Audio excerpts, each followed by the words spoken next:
नमस्कार, आप देख रहे हैं मुद्दे की चर्चा और मैं हूं आपके साथ ऋतिका थपलियाल। मुद्दे की चर्चा में आज पूछेंगे कि हिंसा का जिम्मेदार कौन है? कौन है जोधपुर हिंसा का जिम्मेदार? आपको बता दें कि लगातार देश के कोने कोने से त्योहारों पर हिंसात्मक घटनाएं सामने आ रही है। रामनवमी से लेकर हनुमान जयंती पर शोभा यात्रा पर पथराव हुआ, तनावपूर्ण स्थिति रही और जमकर इन मुद्दों पर राजनीति भी देखी गई। अब ऐसा ही एक मामला करौली हिंसा के बाद एक बार फिर राजस्थान के जोधपुर से सामने आ रहा है। आपको बता दें कि जोधपुर में ईद की पूर्व संध्या से शुरू हुई हिंसात्मक घटना मंगलवार को दोबारा भड़क गई। जोधपुर में कब क्या हुआ, इस पर एक बार नजर डालेंगे और उसके बाद आज की इस चर्चा की शुरुआत करेंगे। आपको बता दें कि रात 11:45 में भगवा झंडे निकाले गए और धर्म विशेष के झंडे लगाए गए। उसके बाद रात 12 बजे हिंदू समुदाय के लोगों ने इसका विरोध जताया और 12:30 बजे दोनों समुदायों पर इस बात को लेकर झड़प हो गई और उसके बाद रात 2 बजे तक जोधपुर में बवाल जारी रहा।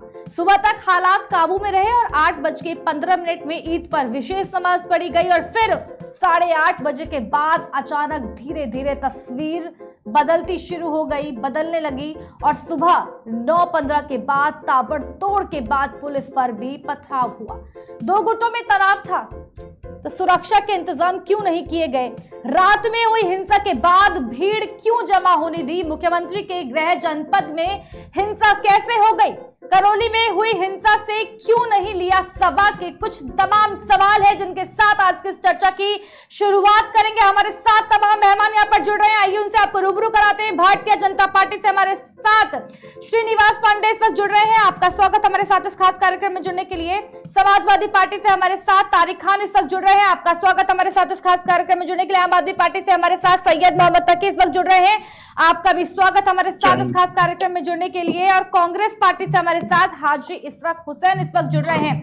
श्रीनिवास पांडे जी, मेरी आवाज आप तक पहुंच पा रही है क्या? हाँ, आ रही है।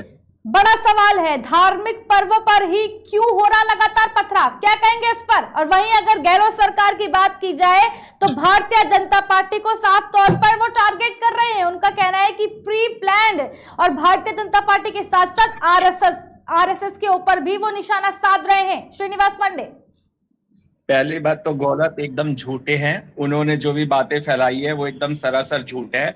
और हिंसा, मैंने भी कल स्टेटमेंट सुना था कि जब चुनाव आता है तब स्टेटमेंट होता है। इन लोग जब राम पे पथराव हुआ या किसी पे भी पथराव हुआ तो हम धार्मिक पर्व पे पथराव के विरोध करते हैं, लेकिन ये इसमें सरकार की जिम्मेदारी है। सरकार ने जरा भी कंट्रोल नहीं किया और गहलोत को तुरंत इस्तीफा देना चाहिए। उनसे राजस्थान संभल ही नहीं रहा है तो उनको इस्तीफा देना चाहिए। और उनके जो कद्दावर जो है गांधी परिवार, जो कि करता धरता है, पार्टी मना रहे हैं, उनका एक स्टेटमेंट भी नहीं आया, कोई नहीं है।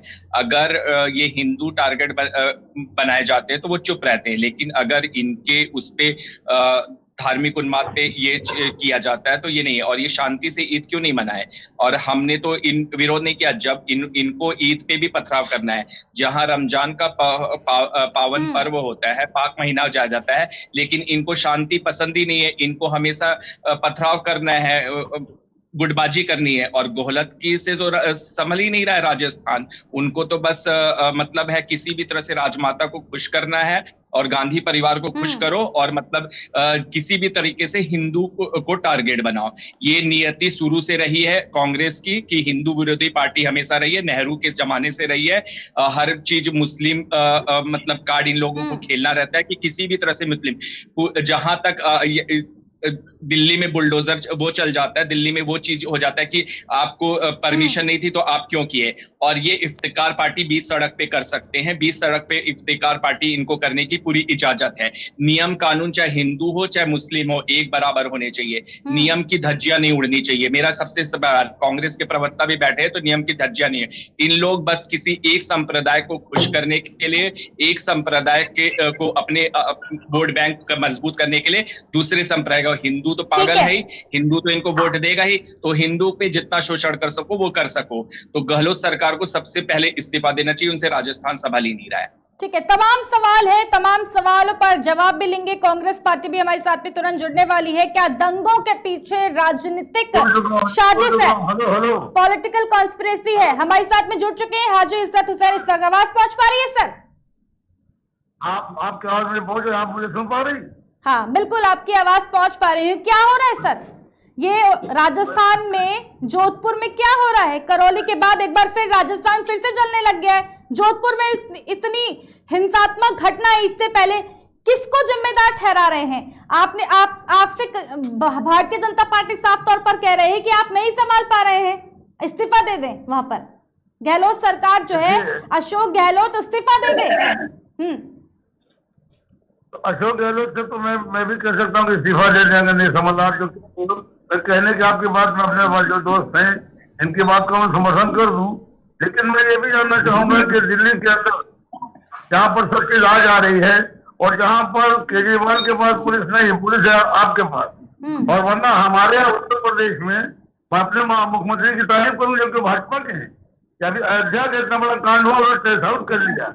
जब दिल की ठीक होती है तो सब मिल जाता है, लेकिन आपका भाजपा वालों का सिर्फ ये कि सरकार कांग्रेस की है, कराओगे भी दंगा। आपने उसमें देखा है कि पुलिस वाले आपके साथ ईटे चला रहे हैं, वो मैंने फोटो सारी देख रखी है। ये बड़ी शर्मसार घटना है जो बाहर जाती है, वो भारत में नहीं घूम कर रही। तो कैसे हो गई राजस्थान में इतनी बड़ी घटना? हाजी इज्जत हुसैन जी, कैसे हो गई? सरकार आपकी, प्रशासन आपका, सब आपका, उसके बाद कैसे, ठीक है सर, क्यों जल रहा है राजस्थान? आप बहुत ऐसी है, आप कुछ बात तो सुने मेरी, कि जैसे वहां पर मोदी जी बैठे हुए हैं, पुलिस उनके पास है, अमित शाह जी बैठे हैं, और दिल्ली में आपकी परमिशन हो ना हो घटना करा दिया, उसको मैं डायरेक्ट मोदी जी को उनको जिम्मेदार, इसलिए कुछ असामाजिक तत्व होते। इस समय भाजपा ने एक टारगेट बना रखा है कि जहां गैर भाजपाई सरकार है वहां हम दंगा कराएंगे। नहीं मतलब हाजी इशरत हुसैन जी, जहाँ पर बीजेपी शासन भी नहीं कर रही है, जहाँ पर बीजेपी शासन भी नहीं कर रही है, वहां पर बीजेपी का कंट्रोल है, मतलब वहां पर बीजेपी दंगे करवा देगी। मतलब आप जहाँ पर बीजेपी का शासन नहीं है, सरकार आपकी, प्रशासन, मैं लौटूंगी आपके पास श्रीनिवास पांडे जी एक सेकंड, वहां पर जो है नहीं आपकी नाकामी है कहीं ना कहीं, और आप जो है बीजेपी पर इसका ठीकरा फोड़ रहे हैं। रखिए, मैं नहीं जो मैं कह जा रहा हूँ आप उसको सुनना नहीं चाह रही।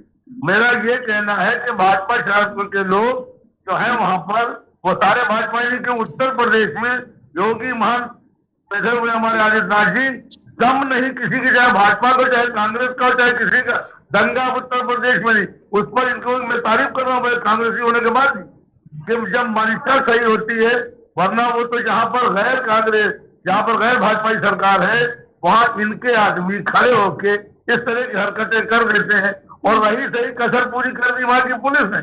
गहलोत सरकार को ये कह रहे थे, इसलिए मैं उसकी बचाव भी नहीं कर रहा हूँ। आप अपनी रोटियां सेके, आप अपना गुट बनावे, लेकिन उस पर मुसलमानों पर लेख न करा। मुसलमान सिर्फ हिंदुस्तान में रहता, वरना विदेशों में तमाम हिंदू भी काम कर रहा है। मैं उस गहलोत या भाजपा पर ठीकरा नहीं बोल रहा हूँ, मैं ये कह रहा हूँ कि पहले आर्डर देखे, वो किसी के लिए, वो भाजपाई हो गैर भाजपाई हो। अभी भाई साहब भी कह रहे थे, ठीक है, एक बार पूछेंगे, आम आदमी पार्टी से भी पूछेंगे कि दिल्ली में क्यों नहीं संभाल पा रही है अरविंद केजरीवाल, दिल्ली को क्यों नहीं संभाल पा रही है? सैयद मोहम्मद की जवाब, ठीक है, मैं लौटूंगी आपके पास, मैं लौटूंगी। केजरीवाल को पुलिस नहीं है वहां पर, अमित शाह जी से पूछिए कि तुम्हारी पुलिस क्या कर रही है, वहां पर उनसे पूछिए, राजस्थान में ठीक है, तो जवाब हम लेंगे। जागीरपुरी घटना को लेकर के लगातार चर्चा भी केकेडी न्यूज ने करी है। मुद्दे की चर्चा में हमने सवाल भी पूछा है कि आखिर दिल्ली में जो ये हिंसात्मक घटना हो रही है उसका जिम्मेदार कौन है। लेकिन एक मिनट सर, लेकिन सवाल ये है कि जोधपुर में जो ये घटना हो रही है उसका जिम्मेदार कौन है? आप इसमें उत्तर प्रदेश और दिल्ली को क्यों शामिल कर रहे हैं? सर आप ये बताइए कि राजस्थान में जो ये घटना हुई, करौली जो घटना हुई, करौली को लेकर के भी आपने भारतीय जनता पार्टी पर उसका ठीकरा फोड़ा, और अब ये वाली घटना को लेकर के भी आप भारतीय जनता पार्टी पर सवाल कर रहे हैं। मैं भी कह रहा हूँ सैयद मोहम्मद तकी, इसी सभी बातों पर आपकी प्रतिक्रिया मैं चाहती हूँ। क्या हो रहा है देश के अंदर? कभी हिंदू शोभा यात्रा पर पथराव हो जाता है, कभी ईद पर पथराव हो जाता है, आखिर कौन करवा रहा है ये सब चीजें? भारतीय जनता पार्टी विपक्ष पर निशाना साध रही है, विपक्ष भारतीय जनता पार्टी पर निशाना साध रहा है। कौन है देश के अंदर जिनको दंगा करने से, दंगाइयों से, दंगा करने से, देश को जलाने से बेनिफिट हो रहा है? कौन है? सैयद मोहम्मद तकी, आम आदमी पार्टी से हमारे बीच। देखिए, जनता पार्टी गुंडों की, लफंगों की, दंगाइयों की, बलात्कारियों की पार्टी है। उसका मेन मकसद है दंगा कराना और कानून व्यवस्था को खराब करना। ना वो दिल्ली में दंगा रोक पाए हैं, जहां जहां गैर भाजपाई सरकार है वहां ये कानून व्यवस्था को खराब करके वहां के अधिकारों को, जो राज्य सरकार के अधिकारों का हनन करना चाहते हैं, उनको बदनाम करना चाहते हैं। इस सारे जहां भी दंगा, जहांगीरपुर में दंगा हुआ है, जगह पश्चिम बंगाल में दंगा हुआ है, पंजाब में दंगा हुआ है, यहाँ दंगा हुआ राजस्थान में, सब जगह जहाँ गैर भाजपाई सरकार है वहां पे पूरी तरह से भारतीय जनता पार्टी इसमें इन्वॉल्व है। और भी एक राष्ट्रव्यापी सर्वे किया गया है, जिस सर्वे के अंदर 11,54,000 लोग सर्वे में थे। उनसे पूछा गया कि देश की सबसे बड़ी दंगाई पार्टी कौन है, तो लोगों ने कहा भारतीय जनता पार्टी देश की सबसे बड़ी दंगाई पार्टी है। वो दंगे पूरे देश में करा रही है अपनी राजनीतिक। अच्छा, उसके बाद भी भारतीय जनता पार्टी को प्रचंड बहुमत मिल जाता है। उसके बाद भी भारतीय जनता पार्टी को अभी हाल ही में चुनाव में जो है प्रचंड बहुमत मिल जाता है। और आप बात करें जब भारतीय जनता पार्टी, एक मिनट, सैयद मोहम्मद तकी जी सवाल सुन लीजिए, जहाँ भारतीय जनता पार्टी की सरकार भी नहीं है, आप इन दंगों का, चाहे दिल्ली दंगों की बात की जाए या राजस्थान के दंगों की बात की जाए, भारतीय जनता पार्टी बहुत सी स्टेट में इलेक्शन हारी भी है। अभी भारतीय जनता पार्टी सारी सीटें हार चुकी है। Bharatiya Janata party by election में सारी सीटें हार चुकी है। भारतीय जनता पार्टी पश्चिम बंगाल में हार चुकी है, भारतीय जनता पार्टी दिल्ली में हार चुकी है, भारतीय जनता पार्टी राजस्थान में हार चुकी थी, मध्य प्रदेश में हार चुकी थी, लेकिन वहां बैंगलोर से आ गई। भारतीय जनता पार्टी कई जगह लगातार हारी भी है। और भारतीय जनता पार्टी जहां हारती है, जीत नहीं पाती, वहां लोकतांत्रिक तरीके से दंगे करवा के, गुंडाई करवा के, वहां पे पीछे के रास्ते से वो राज्य सरकारों के अधिकारों को दिल्ली में जागीरपुरी में घटना हुई, उसकी अकाउंटेबिलिटी किसकी है? आपकी है। आपसे पूछेंगे ना, आपसे दिल्ली नहीं संभाली जा रही है, तो आप उसका ठीकरा भाजपा पर फोड़ दे रहे हैं। देखिए, अमित शाह साहब से देश संभाला नहीं जा रहा, वो इस्तीफा दे दे, मोदी जी इस्तीफा दे दे, पक्ष से इस्तीफा दे दे, तो क्यों नहीं देश को संभाल पा रहे हैं? ये सारे राज्यों में दंगे कैसे हो रहे हैं? इस सब अमित शाह की, मोदी जी की, भाजपा की सरकार के चाल कैसे हो रहे हैं? वो सरकारों के अधिकारों को हनन करना चाहती है, वो पीछे से कंट्रोल करना चाहती है, और वो लोगों का ध्यान भटकाना चाहती है। ना महंगाई कंट्रोल कर पा रहे वो लोग, ना बेरोजगारी कंट्रोल कर पा रहे हैं। अदानी अंबानी के लिए काम करे, अदानी 10 लाख करोड़ रुपए पर डे कमाते हैं, और देश के हमारे 45 लाख युवाओं ने रोजगार। ठीक है, आप करिए। आम आदमी पार्टी का साफ तौर पर कहना है, जो भी देश में इस वक्त तनावपूर्ण स्थिति बनी हुई है, रामनवमी से लेकर ईद तक, वो सब किया धरा भारतीय जनता पार्टी का है।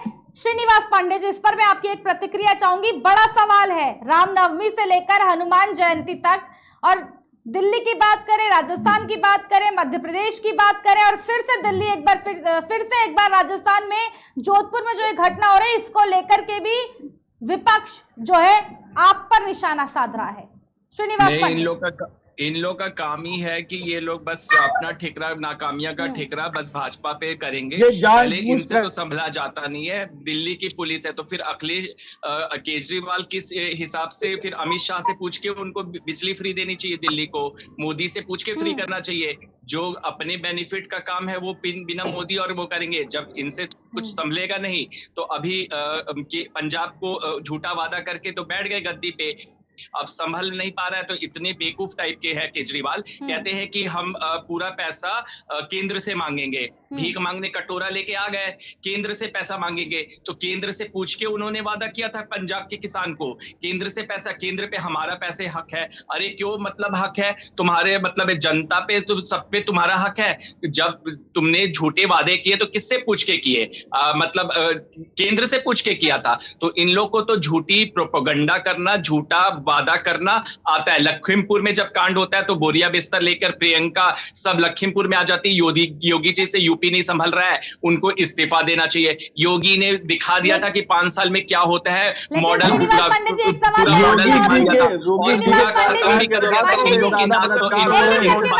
कैसे शासन किया जाता है।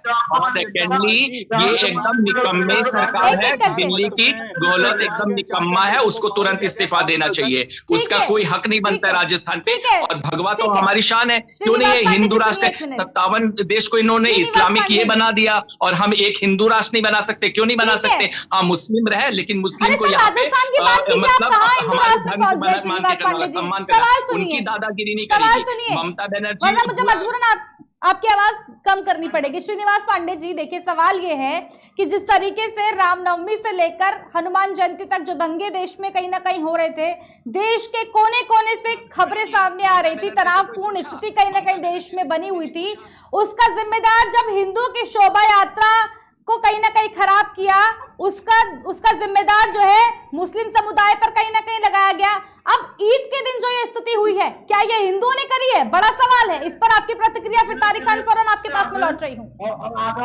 जो पावर से उसको इम्प्लीमेंट किया जाता है, धर्म पार्टी लेके आप वहां से पुलिस अपने अंदर रखते हो तो पूछने आएगा जब हम चले कि न चले? पावर तो ना उसको पुलिस की, क्या बोलते हैं आप? क्या पावर क्या मतलब है? पुलिस का पावर है, आपसे संभलेगा नहीं, आप कुछ नहीं करेंगे। और सबके फ्री बिजली देने के लिए पावर नहीं है, तो फ्री बिजली के लिए किससे कुछ दिया गया था? तुमने फ्री बिजली का वादा किया था, झूठा किसान को पंजाब में झूठा वादा क्यों किया?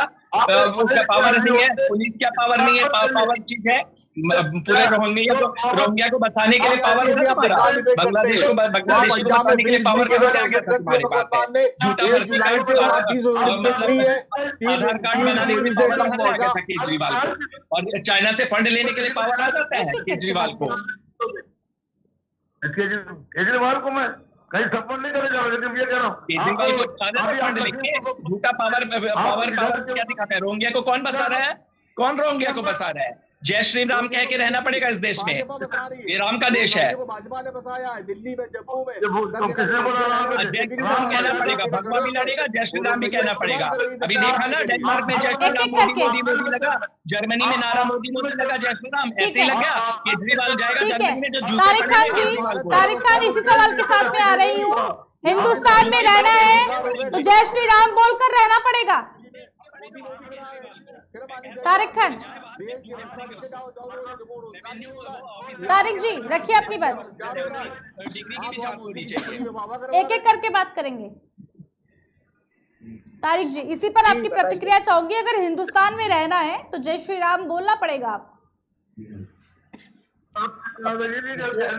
ये जो डेवलपमेंट हुए हैं, देखिए मेरी बात समझने की कोशिश करिए कि हिंदुस्तान में जिस तरीके के ये डेवलपमेंट्स हुए हैं, जिस तरीके के कर्नल क्लैशेस हो रहे हैं, ये अच्छी बात नहीं है ओवरऑल डेमोक्रेसी के लिए, और ओवरऑल भारत को अगर देखा जाए, भारत की जो छवि है उसके लिए अच्छी बात नहीं है। ये जो रामनवमी, नवरात्र, शोभा यात्रा या परशुराम यात्रा या रमजान, उसको भी मान रहा हूँ, उसको भी उसी में ले रहा हूँ। लॉ एंड ऑर्डर सीधा जो स्टेट का पार्ट होता है, पहली बात दिल्ली छोड़कर वहां पर वो सेंट्रल गवर्नमेंट के हाथ है, फैक्चुअली कोई रॉन्ग ना बोले।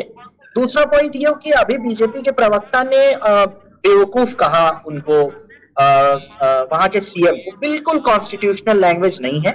एक सीएम है, उसके रिस्पेक्ट, जब हम इतना विरोध होने के बाद मुख्यमंत्री उत्तर प्रदेश का है, उससे हमारे वैचारिक मतभेद है, मगर रिस्पेक्ट है उसका। जब भी नाम लिया जाएगा तो योगी जी कहा जाएगा, तो उसका मैं बहुत ज्यादा ऐसी लैंग्वेज नहीं इस्तेमाल करनी चाहिए, पहली बात। उसके बाद आप इनकी बातें सुनिए, जो बीजेपी के लोग हैं या प्रवक्ता हैं, देखिए क्या कह रहे हैं कि ये लोग बवाल करेंगे, ये लोग सड़क पे अफ्तार कर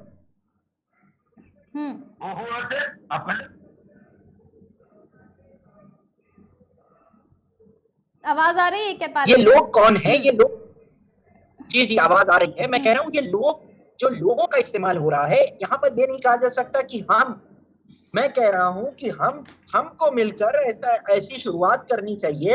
और एक बात मैं बता दूं कि हिंदुस्तान का जो माहौल खराब हो रहा है, उसके लिए बहुत सीरियसली कंसर्न गवर्नमेंट का होना चाहिए।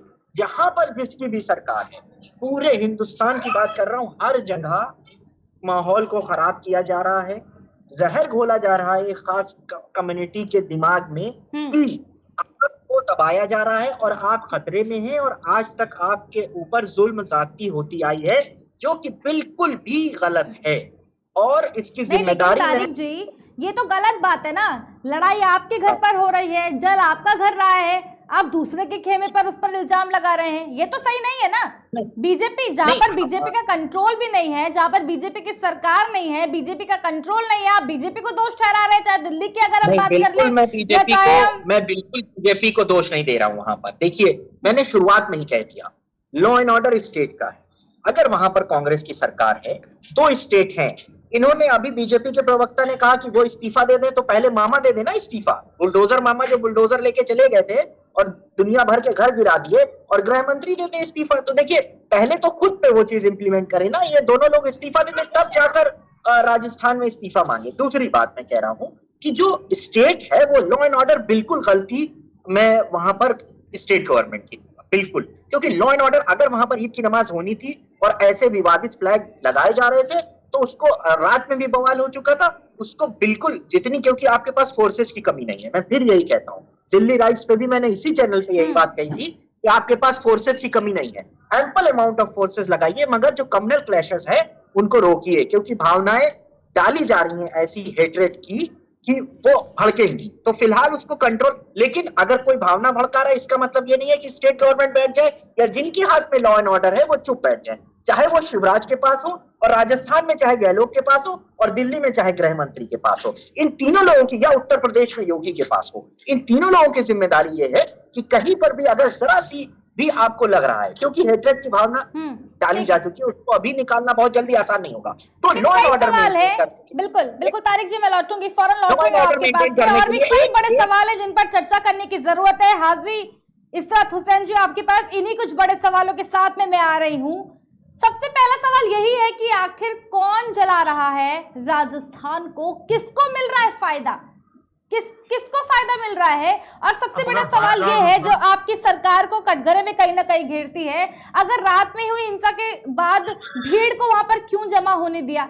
मुख्यमंत्री के गृह जनपद में हिंसा कैसे हो गई? कहीं ना कहीं इस पर क्या कहेंगे आप? सवाल तो उठेंगे ना सर आप पर, हाजी साहब, सवाल तो आप पर उठेंगे। मुख्यमंत्री वीआईपी जिला है जहां पर 6-7 घंटे के भीतर 2 बार वहां पर हिंसा हो रही है, ऐसे में सीधे सीधे सवाल तो आप पर उठेंगे ही, इसको तो नहीं नकार सकते आप। ना, मैं इसको नहीं नकार रहा हूँ, मैं बिल्कुल कांग्रेस में बैठ के भी वही बात करूंगा। जब धर्म के अंदर धर्म की मदद करूंगा, धर्म और जो शासन की वो करूंगा। जो बात सवाल उठ रहा है, जो आप उठा रहे, ये सवाल हमारे, चलिए उस वक्त अनजाने में कोई कर ले गया, लेकिन बाद में अब तक क्या हुआ, वो जो पुलिस वाले रहे हो चाहे जो भीड़ रही है, उसमें किसी को आपसे रिकॉग्नाइज नहीं किया, तो फॉर नोबडी पनिश फॉर दे। तो इसमें क्या रहेगा, कभी हिंदू अकेला पहुंच जाएगा उसके घर पे चला देंगे, कभी मुसलमान चल जाएगा, यही करते रहेंगे। हमको देश को चलाना है, प्रदेश को चलाना है, तो ये उनकी जिम्मेदारी है। मतलब देखिए, अरविंद केजरीवाल को नहीं कह रहा दिल्ली के लिए, उनके पास पावर नहीं थी, लेकिन अशोक गहलोत के पास है। उन्हें इस चीज को भी देख के चलना पड़ेगा कि हाँ हमारे यहाँ क्या हो रहा है। एकदम वहां पर राजस्थान में इस तरह हो जाएगा, कल अजमेर में हो जाएगा, कल को फिर हो जाने के बाद हमारे वैष्णो देवी में हो जाएगा। ये देश के अंदर नहीं होना चाहिए, ये गलत है। और जो भी वहां पर बैठा दिल्ली का, इसलिए कहना बिल्कुल साफ साफ मुझे राहत जी का सोचना पड़ जाएगा क्या ये जो आज साहिब मतलब कल नहीं हो। एक सवाल तो ये भी है, जिस तरीके से हाजी साहब, जिस तरीके से, सर सुनिए हाजी साहब, एक सवाल ये भी है कि करौली हिंसा घटना से, करौली में जो हिंसात्मक घटना हुई थी उससे भी क्यों गहलोत सरकार ने जो है सबक नहीं लिया? आप देख रहे हैं कि लगातार देश में इस तरह की स्थिति हो रही है, लगातार देश में जो है हिंसात्मक घटनाएं कहीं ना कहीं सामने आ रही है, तनावपूर्ण स्थिति जो है देश भर में बनी हुई है, उसके बावजूद भी आप जो है हिंसा को कंट्रोल करने में नाकाम हो जाते, तो सवाल उठना आप पर लाजमी है, और फिर आप बीजेपी पर उसका ठीकरा फोड़ रहे हैं। उसको तो मैं एक्सेप्ट कर रहा हूँ, मैं खुद कह रहा हूँ, कांग्रेस में होने के बाद भी कह रहा हूँ कि हमारे मुख्यमंत्री जी को मान लीजिए उस वक्त किसी तरह लोग कर लेंगे, दंगाई कर लेंगे, उसके बाद अब तक क्या हुआ और आगे क्या होना चाहिए, इसकी प्लानिंग मस्त होनी चाहिए। इससे मैं पीछे नहीं भाग रहा हूँ, लेकिन अभी जब हमारे भाई साहब कह रहे थे प्रियंका जी पहुंच गई लखीमपुर, अजी वहां पर आपने अपनी आंख से देखा होगा कि ला के मंत्री का, गृह मंत्री का जो लड़का है वो चढ़ा दिया गाड़ी, आज वो आराम से बेलाउट है, घूम रहा है। इन चीजों को भी आप कंडेम कीजिए। प्रियंका जी का तो काम परिवार ही ऐसा परिवार है जब देश के ऊपर निछावर हो गए उनके घर वाले, आप ढूंढो तो आपको कहीं मिसाल नहीं मिले। आपका चूहा भी तो नहीं मरा होगा, उनका तो दादी माँ सब आनंद सब उन्होंने दे रखा है, उन्होंने आपसे कुछ ले नहीं रखा है। वो अलग है कि आप उनको नहीं मान रहे हो, आप उनकी पार्टी में नहीं हो, लेकिन सच्चाई से वो नहीं निचोड़ सकते आप, नहीं से भी गलत है। अटल जी को हम सम्मान करते थे, अटल जी की बात मानकर चलते थे। आज योगी जी ने भी हमारे तेलंगाना कंट्रोल किया, आई अप्रिशिएट देम। देखिए हमारे इतना बड़ा, जब हमारी आपकी ये सोच बनेगी तभी हमारा देश मजबूत रहेगा। देश की आजादी की लड़ाई में वहां पर सिर्फ आपकी न भाजपा थी, न ये थी, न मुस्लिम लीग थी, सारे लोगों ने मिल के किया था। तो क्योंकि अब फ्री में आजादी मिली, फिर नई नस्ल जो आ गई ये धर्म के नशे में इसमें कैसी अफीम पढ़ा दे दी गई, न अपने बच्चों के बारे में लिख रहा, न देश के बारे में लिख रहा, न अपनी इज्जत लिख रही, बस खाली किसी ने कुछ बता दिया। आपने देखा किसी बड़े नेता का जो है लड़का वो दंगे में जाता है, कहीं पड़े थे क्या करने का, उसके पुलिस नहीं पकड़ती, सब बेगुनाह बर्बाद होते हैं। तो इसको आप देखिए। और जो आपका ये कहना गहलोत जी को मैं भी आपके पास में तो उन्हें जिम्मेदारी लेके एक्शन लेना चाहिए। पांडे जी, सवाल यही है, लगातार जो है इस तरह की घटना सामने आ रही है, इन घटनाओं का जिम्मेदार कौन है? आखिर इस तरीके से देश क्यों जल रहा है? कभी हनुमान जयंती पर हमला हो जाता है, कभी शोभा यात्रा पर शोभा यात्रा खराब कर दी जाती है, कभी ईद खराब हो जाती है। ये क्या चल रहा है देश के अंदर? केंद्र पर आप बैठे हुए हैं, आप पर भी सवाल उठने लाजमी है पांडे जी, बीजेपी। लोग हैं श्रीनिवास पांडे जी, भारतीय जनता पार्टी से हमारे बीच। हाँ, इसकी सिर्फ जिम्मेदार है भाजपा नहीं, जिम्मेदार है इसकी जिम्मेदार कांग्रेस सरकार है, उसको कंट्रोल नहीं करना। और दिल्ली में जो घटना हुई इसके लिए केजरीवाल जिम्मेदार है, और जो राजस्थान में भाजपा पे ठीक रही कि भाजपा ने ये करवाया है चुनाव के लिए, भाजपा पे नहीं। इनकी जो सरकार है तो इन्होंने इनकी जिम्मेदारी नैतिक जिम्मेदारी है। ये किस लिए बैठे मुख्यमंत्री के पद पे आप हट जाइए। योगी को सौंप दीजिए, देखिए एकदम कोई नहीं हुआ था, कोई भी घटना नहीं घटी थी, भाजपा शासन में कभी घटना नहीं घटती है। ये नाकाम है, इनका काम है कि मुस्लिम को भड़काना, मुस्लिम को भड़काओ, देश में अखंडता को नष्ट कर दो, चौपट कर दो, और इनका यही काम शुरू से रहा है। रखिए अपनी बात, ठीक है। सैयद मोहम्मद तक कुछ कह रहे हैं, रखिए अपनी बात, फिर लौट रहे हैं। देखिए भारतीय जनता पार्टी के जो प्रवक्ता है श्री निवासन जी, एक मिनट बात कर लूं मैं अपनी, एक मिनट। भारतीय जनता पार्टी प्रवक्ता ने भी सही कहा था, इन सब चीजों के लिए भाजपा ही जिम्मेदार है, और आखिर सच उनके मुंह से निकल आया। और वही उत्तर प्रदेश की बात, जहां ये लोग योगी जी को हीरो बनाने की कोशिश कर रहे हैं, उनको दिखा रहे हैं, उन्होंने बड़ा अच्छा कंट्रोल किया हुआ है।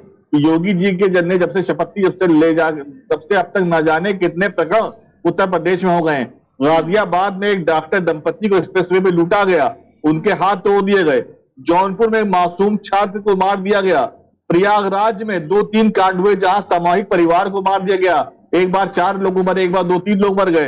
कानपुर के अंदर जो है हत्या हो गई, बस्ती में अपराध हो रहा है, बुलंदशहर में हो रहा है, और चंदौली की घटना तो आपको भी उस पर बहुत बहस चल रही, चंदौली में एक लड़की ने को किस तरह से पुलिस ने मार दिया। तो इस तरह की घटनाएं, इस तरह के प्रकरण लगातार उत्तर प्रदेश में एक के बाद एक हो रहे हैं। और सबसे ज्यादा अगर कानून व्यवस्था कहीं खराब है तो भारत में वो उत्तर प्रदेश है, जहां योगी जी की सरकार है। वो बुलडोजर जो है वो चुन चुन के बुलडोजर विपक्ष के ऊपर चला रहे हैं, उनके खिलाफ आवाज उठा रहा है, उसके ऊपर चला रहे हैं, लेकिन अपराधियों के ऊपर जो है वो कोई कार्रवाई नहीं कर पा रहे हैं। अपराध को रोकने में बिल्कुल तरह से नाकाम है।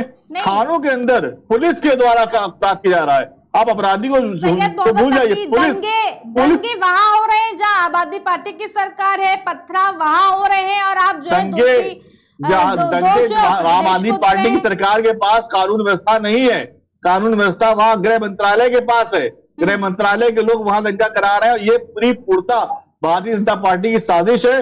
वो विपक्ष को बदनाम करना चाहती, चाहे आम आदमी पार्टी हो, चाहे कांग्रेस हो, चाहे वहां पे ममता बनर्जी की सरकार हो, वो सब जगह जहां गैर कानूनी, जहां पे गैर भाजपाई सरकार है, वहां पे कानून व्यवस्था को खराब करके बदनाम करना चाहते हैं, और वहां पे सरकारों, राज्य सरकार के जो अधिकार हैं उनका हनन करके वहां पे जो है सरकार पलटना चाहते हैं, राष्ट्रपति शासन लगाना चाहते हैं, या वहां फिर से इलेक्शन करवा के अपनी सरकार बनवाना चाहते हैं।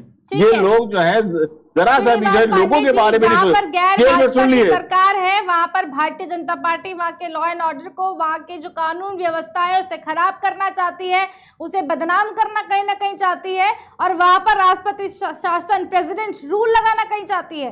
इस पर आपकी प्रतिक्रिया फिर तारिक, फौरन लौट रही हूँ आपके पास तारिक जी। श्रीनिवास पांडे जी,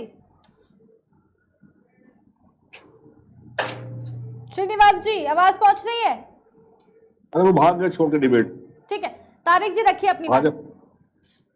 देखिए, मैं एक बात कह रहा हूँ कि इस तरीके के जो क्लैशेस हैं वो सिर्फ आप ये ना देखिए कि मुसलमान और हिंदुओं के बीच हो रहे हैं, अभी सिखों के साथ भी हुए।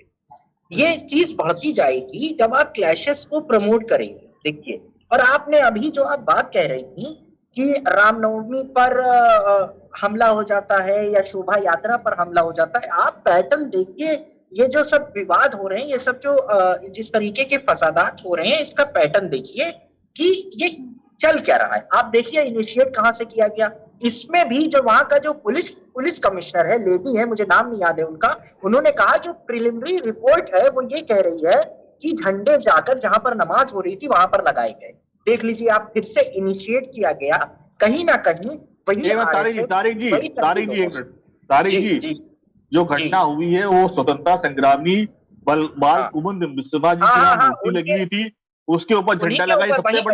सबसे शर्म की बात यह है कि एक स्वतंत्रता संग्रामी को आप जो है इस तरह के क्लैशेस में आप इन्वॉल्व कर रहे हैं। जिन लोगों ने देश के लिए शहादत दी, अपना सर्वोच्च जो है कुर्बान कर दिया, ऐसे लोगों की, ऐसे स्वतंत्रता संग्रामी की प्रतिमा के ऊपर आप इस तरह के विवाद उत्पन्न कर रहे हैं। सबसे शर्म की बात ये भाजपा के लिए, भारतीय जनता पार्टी के लिए, वो ऐसे महान हस्तियों को नहीं छोड़ रहे हैं दंगा करने के लिए। मेरा कहने का नहीं, वही बगल में ही नमाज हो रही थी, आप समझिए बात को। तो वहां पर लोगों ने कहा, अब ये कहीं ना कहीं इनिशिएट, सेम चीज दिल्ली में भी इनिशिएट की गई थी। जब आप निकले मस्जिद के सामने से तो आपने बंदूकें लहराई, आपने तलवारें लहराई, आपने विवादित नारे लगाए जो नारे नहीं लगाने चाहिए। तो मेरा सिर्फ इतना सा ही ये पॉइंट है कि सबको समझना चाहिए, बार बार इस तरीके की पहल हम लोगों को टीवी पर भी करनी चाहिए, सबको करनी चाहिए कि इस तरीके के क्लैशेस को कम किया जाए, कम किया जाए। और जो हेट्रेड की भावना है, मैं फिर कह रहा हूँ, जो पिक्चरों द्वारा फैलाई जा रही है, जो वर्बली भी फैलाई जा रही है, ये जो कुछ स्वामी हैं, सवाल यही है, आखिर कौन है जो दंगा भड़का रहा है, कौन है जिसे फायदा हो रहा है?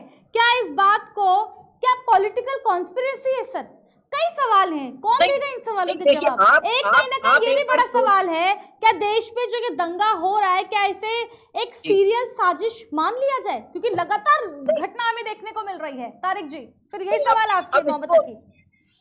अब इसको एकदम आप सुनियोजित साजिश न समझिए, लेकिन इसका अगर आप सारे क्रमों को इनके जोड़ेंगी तो आप यही देखेंगी कि कहीं ना कहीं जो कंसंट्रेशन है पूरे हिंदुस्तान का, वो धार्मिक मामलों पे उसका कंसंट्रेशन को ला के बटोरा जाए। आप देख लीजिए, चाहे जो कि कंसंट्रेशन दूसरी तरफ होना चाहिए, मैं नाम नहीं, आप सब जानती है कहाँ होना चाहिए, पेट्रोल, डीजल, खाना, ये सब कुछ, मगर जो धार्मिक चीजें हैं उन्हीं पे कंसंट्रेशन ला के रखा जा रहा है। कौन ला रहा है?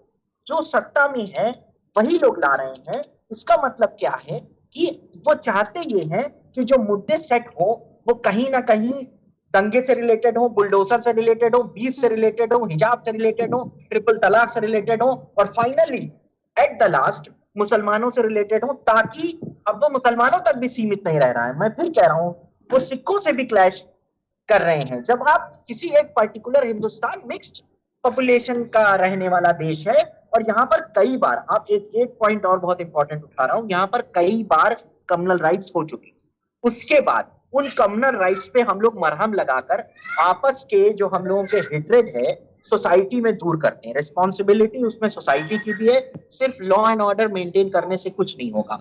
वो सोसाइटी जो हम लोग दूर करते हैं, उसके बाद ये जो इनके स्वामी है या कुछ भी है, आप मुझे एक स्टेटमेंट किसी मुस्लिम धर्म गुरु का हेट्रेड का दिखा दीजिए, उसको मैं आना छोड़ दूंगा, मैं इस्तीफा दे दूंगा, अपने सारे पदों से इस्तीफा दे दूंगा। आप एक स्टेटमेंट दिखाइए जिसमें ये कहा जाए कि आप जाइए और मुसलमान औरतों के साथ गलत काम करिए, जिसमें ये दिखाया जाए कि आप खत्म हो जाएंगे, ज्यादा बच्चे पैदा करिए, आप जाइए और उनको अपने घरों में हथियार रखिए। अभी स्वामी नित्यानंद ने कहा कि आप अपने घर में 3-3, 4-4 हथियार रखिए। उसके बाद आप ये कहिए कि जाइए और उनके ऊपर आक्रमण कर दीजिए, आप खतरे में हैं, आपको आप ही के देश से निकाल दिया जाएगा 2050 तक। वो लोग, ये बिल्कुल हाइपोथेटिकल बातें हैं। क्या आपको लगता है, बीइंग अ हिंदू, आप खुद भी या मैं अपने आप को सपोज कर लेता हूँ, क्या इस धार्मिक भावनाओं के साथ जब इस तरीके की बातें कही जाएगी तो आप एसोसिएट नहीं करोगे, आप नहीं सोचोगे?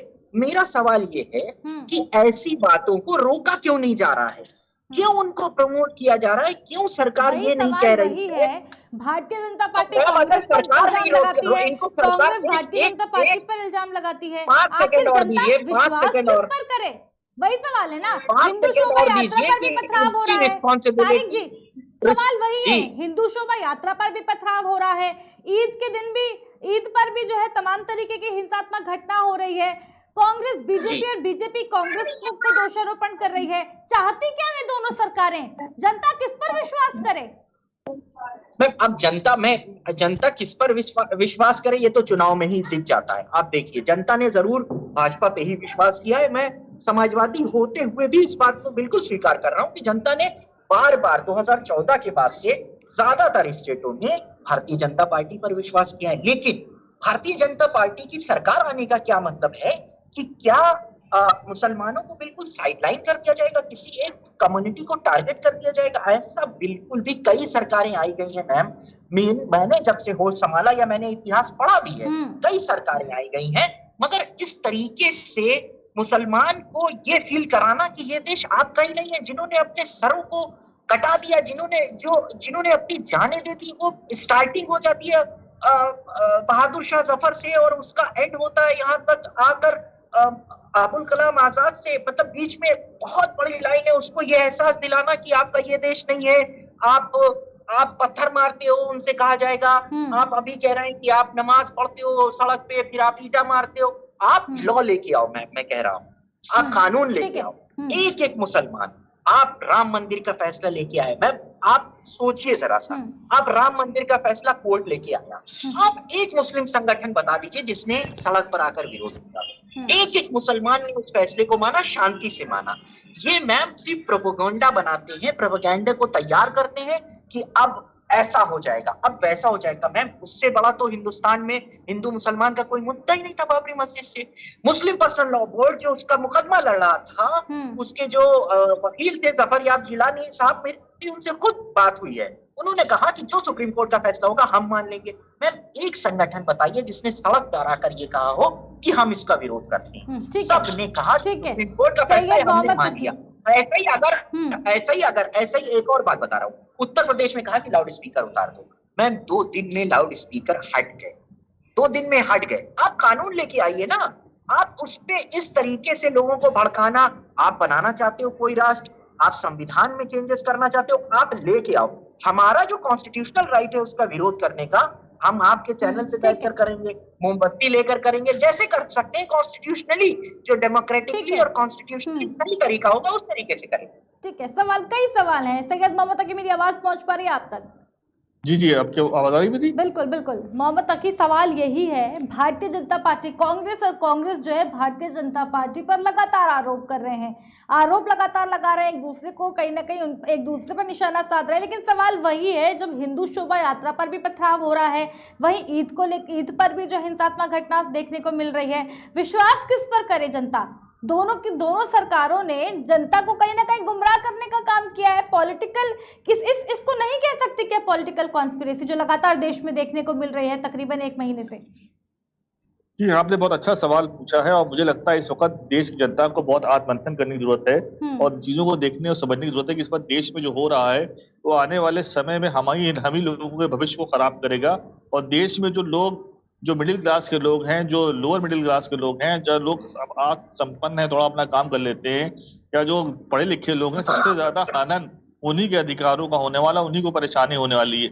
अभी आप देखा पटियाला में जो दंगा हुआ था, पटियाला के दंगे को क्योंकि वहां पे पंजाब में भगवत मान की आम आदमी पार्टी की सरकार थी, उसको कैसे टैकल कर लिया। और उसके अंदर आप देखा शिवसेना के नेता, कांग्रेस समर्थक के बेटे, कांग्रेस के पूर्व सीएम के मीडिया सलाहकार का पार्टनर रईस सिंगला उसमें इन्वॉल्व था पूरी तरह से। और दूसरी तरफ बीजेपी के नेता मनजिंदर सिंह सिरसा के करीबी ब्रजेंद्र सिंह परवाना उसमें पूरी तरह से इन्वॉल्व थे और 6 दंगाई गिरफ्तार किए गए थे। उन सबको 24 घंटे 48 घंटे के अंदर, 2 दिन के अंदर हमने उन सबको जेल के अंदर डाल दिया, जेल के पीछे डाल दिया।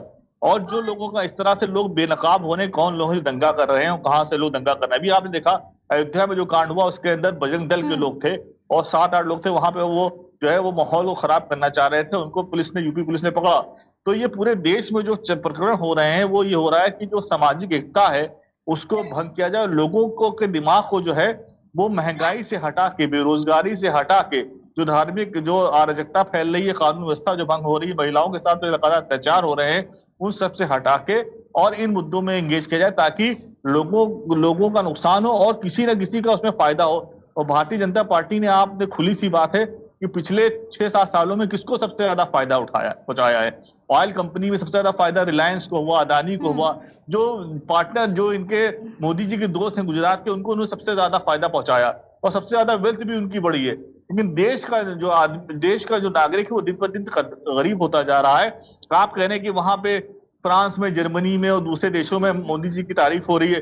अरे जब हमारे देश का आदमी प्रतिदिन गरीब होता जा रहा है, जब यहाँ 45 करोड़ लोगों ने रोजगार नौकरी ढूंढना छोड़ दी, जब यहाँ पर जीडीपी नीचे जा रहा है, तो यहाँ क्या मोदी जी की तारीफ हो रही है? और हम लोग सब कुछ तो हम बेचे दे रहे हैं।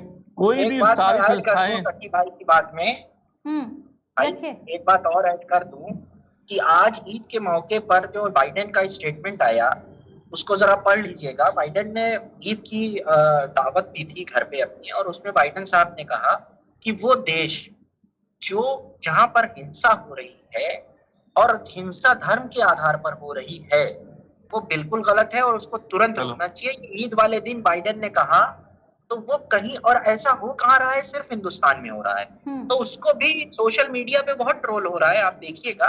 तो वो कहीं ना कहीं देखिए बाइडेन का इशारा, क्योंकि बाइडेन के तो रिश्ते मोदी से खराब ऐसे भी रहे, तो बाइडेन का इशारा इंडिया ही था। क्योंकि आप देखिए आपके बहुत नुकसान होगा, इंडिया का इन्वेस्टमेंट कम हो जाएगा, बाहर से कंपनियां नहीं आएंगी, जो लोग, आपका टूरिज्म पे इफेक्ट पड़ जाएगा, क्योंकि कंट्री की एडवाइजरी जारी होती है कि whether country is safe to travel और नॉट, तो वो कहेंगे कि India is not a safe haven to travel. आप समझिए, तो कहीं ना कहीं आप अपना जो आपका फाइनेंशियल, इकोनॉमिकल, पॉलिटिकल, सोशल सारे आप नुकसान कर रहे हो। इसलिए बिल्कुल सबसे ज्यादा रिस्पॉन्सिबल। और आपने देखा कि आपने एक और तस्वीर देखी, एक तस्वीर और देखी, जी आपने एक तस्वीर और देखी, पंजाब में भगवंत मान जो है वो मुसलमानों के साथ नमाज में खड़े हो गए, जबकि पंजाब में मुसलमान की तादाद बहुत ज्यादा नहीं है, ना ही बहुत बड़ा कोई वोट बैंक है। उसके बाद भी सबसे ऊपर उतर के भगवंत मान जो है वहां नमाज में जाके साथ में खड़े हो गए।